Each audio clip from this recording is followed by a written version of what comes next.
Alrighty folks, I know it is late and that's honestly my bad. I kind of forgot it was Thursday. I was real tired after work. But aside from that, this is the TWAB in as few minutes as possible. Now this one, it does have a lot of fluff and a lot of stats. So if you want exact stats and details, I'd recommend just reading this one for yourself if you want all the details. But basically, they just wanted to say that this week's Trials experience is going to be a little bit different because they're adding a Trials mode that is special because it has a capture point.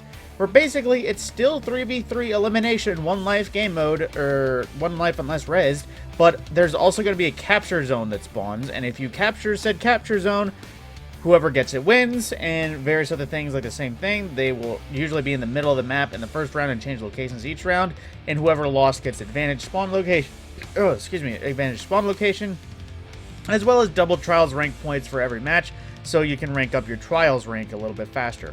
Now, they did mention some more stats and the reasons why they included the flawless pools and all that, and they gave us a little bit of stats. Basically, week 1, solo players won barely 0.25% of games, with more than a quarter, almost half of games being blowouts, which is 5-0 losses. And in week 2, it was a little bit better statistically, but at the same time, it's still pretty terrible stat-wise for solo players actually succeeding.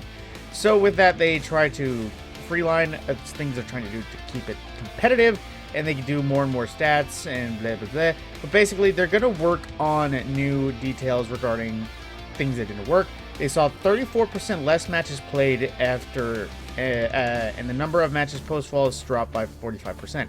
Basically, this week there's way less people playing, and as soon as people went flawless, they didn't keep playing, which should not be surprised. Honestly, the average gamer would likely just go flawless and then wrap it up for the day. But they also said they had a significant number of players resetting 5-0 or 6-0 cards. We sent around 16k that were reset while flawless, but under 7 wins. Given the vast number of players and cards played, 2.7 million cards started this week. This isn't a lot. This isn't something we're watching in its unhealthy mode if it becomes more common. Basically, people are resetting for some reason, and they say that's bad, but then again, the reasons they might be resetting are for reasons Bungie might not be able to say.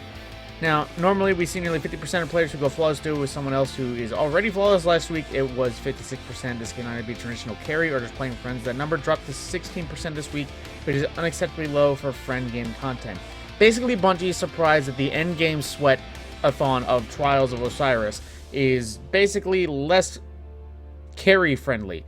AKA, now that they're changing up matchmaking again, as opposed to what week 1 is, they're getting angry because people aren't being carried as much, and now it's more so people who have already been flawless or bleh. Now, some more changes are going to be coming. They are changing 2 things, and that's to have to do with the matchmaking. They're not going to enable the flawless pool from last week until Sunday morning, for some reason, which is very late in the weekend, considering that it is all of Friday evening and all of Saturday and Sunday morning until reset. So basically, they're trying to think if waiting to enable that pool is going to give us a little bit of boof, and they're turning off matchmaking help until you've played at least 2 matches during the weekend and stuff. So they mentioned some previously announced changes. They're no longer getting special ammo while being revived, additional hold function. It's quality of life more so from here. Now, they want to keep benefiting Trials to be more user-friendly, but unfortunately it's Trials, so that's just not going to ever happen in the long term unless a lot of things definitely changes. And of course, there is a detail going over their Threads of Light campaign, which is essentially the Destiny fashion show, but more of a weekly update with a weekly exclusive Guardian look, which, I'm going to be honest,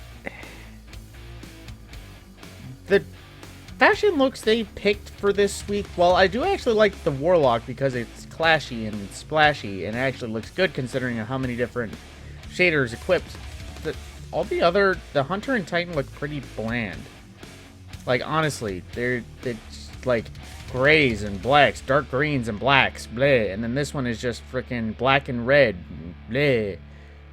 It looks pretty standard, and honestly, I don't understand why they were so good to be on a freaking cover of a Destiny magazine, essentially.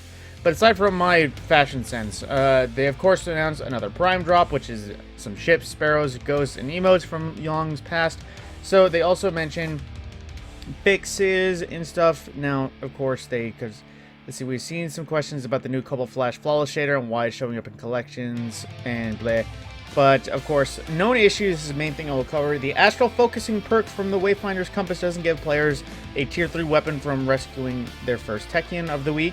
Uh-oh, that's an issue. The Uncharged Melee on Middle Tree Sunbreaker has an unintended cooldown between melees for some reason. When the Gunslinger's Knife is charged, normal melee attacks have a longer cooldown for some reason, appearing on all 3 Gunslinger subclasses. The Bottomless Appetite perk on TWAB might not be extending the Duration of Ravenous Beast perk anymore when dealing damage. That's an uh-oh. Hawkmoon's Paracausal shots might not be dealing as much damage as they should be. Honestly, yeah, I noticed that in recent. I've been using Hawkmoon a little bit more nowadays, and it doesn't seem like Paracausal is doing so much beefy shots. Sometimes Shadows and Lighting appear to flicker on PS5. The 3 Birds, 3 Stones, Gilded Deadeye title does not specify the eligible Crucible playlist. Taken don't count for bow kills for, yep, I already know. Taken don't count for one of the challenges this week, but Scorn bows do, or Scorn bow kills do. And the Deceiving Appearances seasonal challenge doesn't progress when destroying illusionary barriers with Agger Scepter. I do believe they just auto-completed that for everyone.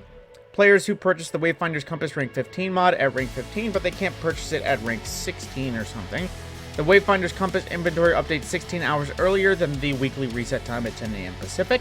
The Catalyst for Agger Scepter doesn't gain bonus progress for destroying destructible walls in the Shattered Realm, nor do precision kills change the rate or progress. So that is all known issues, of course, and then more movies of the week and more artists of the week. Oh, little hive larva. But of course, then that is everything regarding the TWAB this week, all important things. More intended trials changes, the Threads of Light, more known issues in the wild. And of course, per the usual of all these issues, if you notice something, please share it to the help forum so they can actually get it fixed and sorted. And that is everything to do with the TWAB in as few minutes as possible. My name is Matt Scorpion, and I will see you in the next video.